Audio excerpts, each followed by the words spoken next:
Hello everyone, in this video I will show you how to add any custom token to the Trust wallet. Basically it's pretty easy, just follow the steps I do to not any mistakes. So all we need is open Trust wallet and click on the icon in the upper right corner of the screen. To begin with, you can enter the name of your token, perhaps it will already be in the list and add it.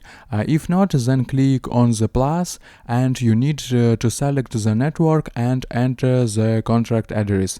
Then we find your coin on the coin market website or another source, for example Carbon Protocol, and go below. We see contracts and networks. For example, we need BNB Smart Chain, so we copy the contract and return to the Trust wallet, select our network and paste the copied address. As you can see, everything else is filled in automatically, and then click import. That's all. Also watch my other videos about Trust wallet at the link in description and you will learn a lot. I hope guys this tutorial made your life a little bit easy and you like this video. Subscribe to my channel and write your comment. Goodbye, have a nice day.